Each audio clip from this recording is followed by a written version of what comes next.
a lot of the year I've been upset, angry, and yesterday, for the first time this year, I found myself bored and a little bit numb. How did you feel? I didn't have any emotion watching it because I knew what was going to happen, or I felt as if I did. So, again, I haven't been really surprised. I was surprised by one thing, Hail Mary. I was jolted as much as I've been any game involving the Chicago team. I think I told you this since Bartman. And since then, I told you guys a million times that they're going to go 4-13. And they're just, a couple of losses away from 4-13. What are they, 4-10 now? No, what are they? Yeah, 4-10, right? Yeah, 4-10. Yes. Yeah. So come on. I mean, this is it's a broken team. I mean, Jeff Saturday and I talked about it today, not on the air with PTI because the Bears don't matter to the nation, but we talked about it because he knows how much they matter to me. And the spirit was broken. That's not uncommon in sport. I've been doing this a long time, and people don't take it into account. They want to talk about, analytics, and they want to talk about the specificity of play. And, they're playing too much zone. They're broken. They were broken, and they tried to respond. They really rallied. They rallied to get to those last plays in those other 4 games. They did rally themselves. They tried to, and they could have won all of them, or at least a couple of them. And then they got betrayed. They got submarined by, bad coaching decisions. So, but I don't have any more emotion. Now it's like, okay, the pragmatic part. Can they build a wall of an offensive line in an offseason? And can they get the right coach? And actually it goes in reverse. Can they get the right coach, and can they build a wall of an offensive line? That's it. That's what I'm concentrating on. Do you feel like you've been bared, so to speak, now that the bar is so low that a team can go 14-34 in the last almost 3 years, and we're all kind of like, well, what are we going to do about this? No. No. Come on, see, Tommy, you weren't around for all the bad stuff Sylvie and I have seen, and Sylvie wasn't around for all the bad stuff I've seen. When I was a kid, the Bears won when I was 5 years old. They won a championship. They didn't make the playoffs until 1977. 14 years later, I went from 5 to 19 without seeing them in the playoffs. So, no. And the Bulls were never that kind of bad until recently, because the Bulls, even when they weren't winning, they were a threat with great teams and Hall of Famers, and they just couldn't get past Kareem or Wilt or something. But they were really competitive teams. I've seen this is, I followed a franchise that took 108 years between championships. So no, I'm not going to. Sounds like you're resigned to your fate that this team. I'm not resigned. I'm practical. And every city's got this, maybe except New York. And Boston lately. Boston had it for a long time. I'm not a fickle, stupid fan. I'm not one who doesn't know what sport really is. And when the wide world of sports will come on with that montage, the thrill of victory, the agony of defeat is very real. So, I'm not. And perpetual here in Chicago. It's not really more perpetual in Chicago than it is in a lot of places. I live in Washington, where they've had 2 championships. They had the Capitals and the Nationals. And in the same period of time where Chicago had at least 4, which was Cubs, 3 for the Blackhawks. And so there's 2, and the football team literally almost ceased to exist. And, I live here, and I know what happens here, and I visit other places. Most times people are tied up emotionally in only what happens locally. And they're not really paying attention, nor do they care, at what happens in other localities. It's my job to sort of pay attention to that and care. So I'm not going to try to cast Chicago in some unique light. Let me give you two things to see if I could persuade you otherwise. And I know what you're saying, that sometimes we're too focused on our own and we don't understand that there are some of these problems elsewhere. But Chicago, John Greenberg from The Athletic has worked on this. I've dug deep on a lot of these numbers too recently, and we were texting about this, that even including the 60s, the 70s, Michael, like, we always thought that our era was bad. Like, I always thought the 70s growing up was really, really bad. Like, I grew up, I didn't even know until I was 13 in 1984 that a Chicago team was allowed to win when I thought the Cubs were just participating. And then in 84, they finally won because that's all I knew. And this year, so far in the calendar year, this was as of last week, and the Bears have since lost, and I'm sure the Bulls and Hawks have lost some games. Chicago's winning percentage this calendar year is 375. Yeah. That is by far the worst winning percentage in the modern era with the major teams. Does that sway you at all? For 1 year? For 1 year, for one calendar year. And then this is built on before that, the worst year was 2022. So each year it keeps getting worse. Remember, in the last 5 years, Michael, every team has gone through a full-scale rebuild. The White Sox, the Cubs, the Bulls, the Blackhawks, they've all gone. The Bears just thought we were coming out of the rebuild, and it turns out the rebuild needs a rebuild. Every one of the 5 teams have gone through a rebuild. The White Sox are historically the worst team the sport has ever seen. They're the worst. I told you guys that in April. They were going to be the worst team ever. But, again, I don't know what. You can't tell me that Cleveland teams didn't all have a bad year at some point over the last 10 years, that Detroit teams didn't all have a bad year over the past 15 years. You can't tell me. Right. Here's more stuff. Let me just give you this. Jay Kuda on Twitter posted this last week. Big Cat brought it up with us. This is over the last 7 years, okay? So this is, again, we're zooming in, and I know, but again, this is what we've dealt with in recent times. How many playoff games in the last 7 years do you believe Chicago has won as a total sports town? The Cubs might have won 1. The Bears have certainly didn't win because they lost double doink. The Blackhawks haven't been in really since 15. It must be the Cubs maybe won 1. The Cubs in 17 got that series where they beat the Nationals. I'm going to say 2 games. All right, so it's 4. By the way, the Sky won a championship. Right. Okay, so this is the 5 major men's professional teams. Okay, so we're gonna qualify everything. This is what this graphic is. To make it fit your purposes. This is my graphic. But listen, here I'm doing this. Chicago's won 4 playoff games. And the White Sox have won 2 in the last 7 years. Oh, wow. They have the most. I didn't realize the White Sox have won 2. Let me compare it. So Chicago is 4 playoff wins. Comparing that to Philly. Philly is 72 playoff wins. Yeah. Toronto, 51 playoff wins. Phoenix, where you spend a lot of your time, 38 playoff wins. They've been in finals. They've been in finals, 2 teams. The Bay Area, 81 playoff wins. Well, they got one of them that won 70 of those. Yeah, Tampa, 83 playoff wins.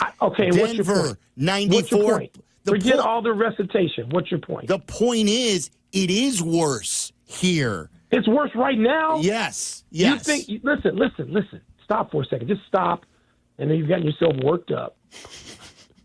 Just you think that other places, other regions, other cities, other fan bases don't have. You think people in Philly didn't go crazy for years? I had to go to Philly and hear their garbage about how they were the longest suffering fans because the Sixers didn't win because they were in the middle of what was that thing the Sixers were talking about? The process. Yes, trust the process. And the Phillies were bad and the Eagles were bad. Yeah, okay, I mean, everybody goes through it. I'm not going to sit and do research on it because I've lived it. Every city goes, except maybe New York, goes through it because they spend more money and there's more pressure to win there than any place. And again, Boston is now coming to a new place since 2004. Boston was often in the same place as Chicago. But because the Red Sox didn't win, and the Bruins won for a while and they were blanked. The Celtics had that down period where people were jumping off bridges. Every place except New York. And I don't even know, the Dodgers, didn't the Dodgers just go 40 years? And they were talking about how, the guy got the long drought. Every place has its suffering. So what? I don't care. I care that the Bears should be on the clock right now for getting it right. They should be a step beyond where they are. So that is what I care about. No, I don't care. I don't care about the Blackhawks. And I talked to somebody, a Hall of Famer, an all-time great, maybe the second greatest player of all time this week, who said, I'm a little disappointed in the Blackhawks because I want to see. I believe in Bedard. I want to see what happens with him. But okay, that's still a relatively new thing after 3 championships. I'm not gonna turn into a college football fan and act like it's my birthright to win every year. In 2010, and I'm not 12 years old, so I can remember. In 2010, the White Sox were still competitive and coming off a World Series not long earlier. The Bears were in the NFC Championship game. The Blackhawks were in the Stanley Cup final. I know exactly what I think the Cubs were like forlorn. No, because in 2009, the Cubs had the best team and they blew it. The Cubs had the best team in baseball in 2007 and 2009 or 2008 and 2009, and they just blew it. So all the teams were competitive then. They didn't cash in, and so that was a decade ago. Guess what? It ain't It's a our long time. time. How many decades do we all 15 have, years. really? That's 15 years ago. I was going to ask you, at what... So you better be patient because you ain't getting anything soon. That's where I was going.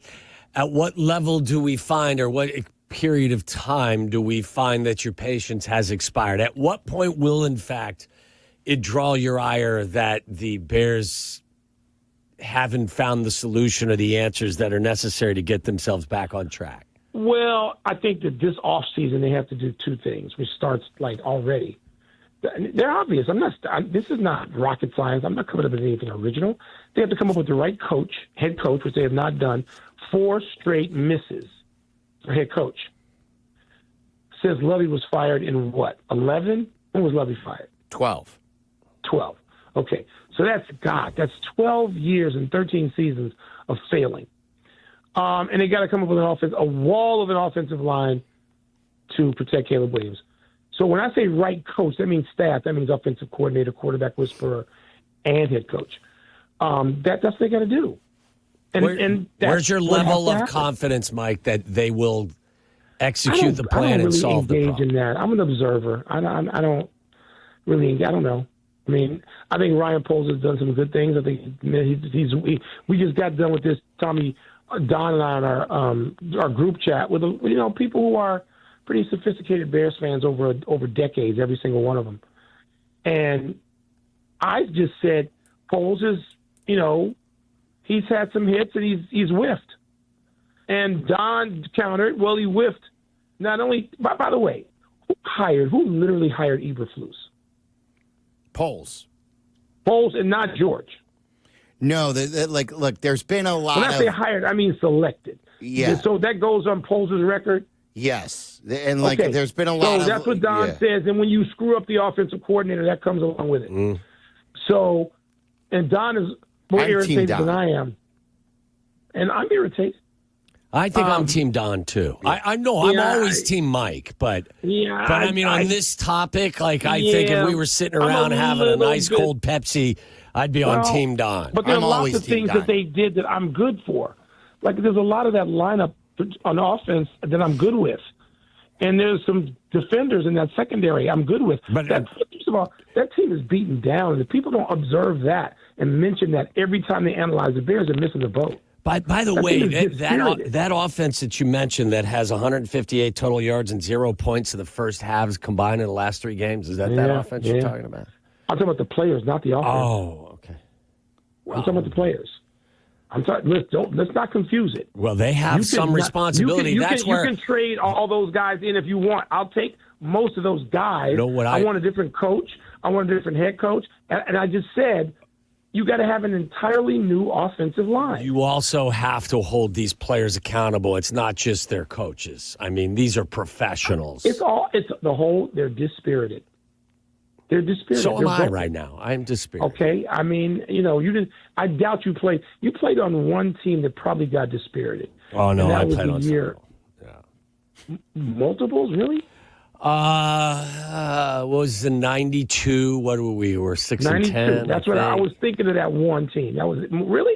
I think so. That was Ditka's last year. Right. Yeah. Did you say 89? That came to mind, Tommy. 89. That came to mind. 89. Right. That's the team. 90. We won a playoff game, I think, and then lost to the Giants in the Meadowlands. You beat the Eagles in the Fog Bowl, right? That was before me, but we did win a game in 90, I believe. I forget who we beat, and then we went to the Giants. Got crushed by the Giants. I was at that game. But, yeah, they're the spirit. They're broken. And they're not going to get fixed until the new coaches come in there and they've had off-season stuff and, OTAs and training camp. They're not getting fixed.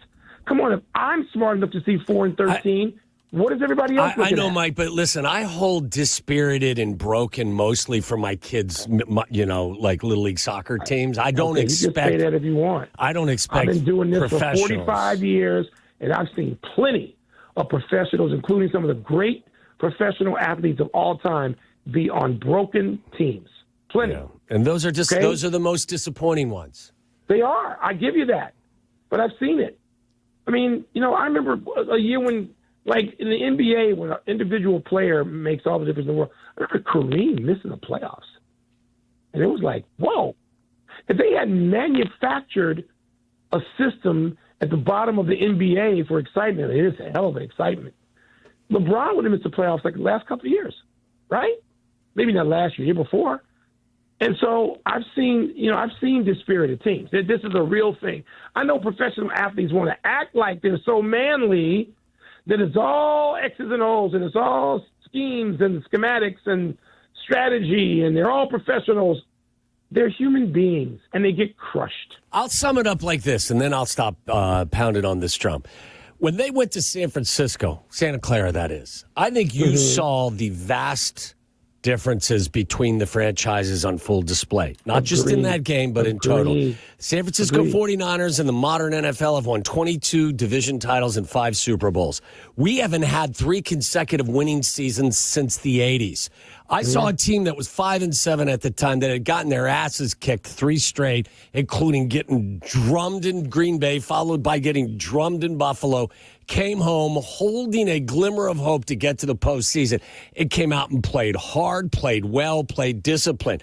Our team had just gotten rid of their coach, and they were looking to recapture some of their football mojo and pride. And they came out and gained 4 yards and gave up 319. And I said to myself, Mike, if there was ever a huge on display showing of the differences between these two franchises, this was it. Now, am I overreacting? We know we didn't have to wait for this, but it's not a news flash.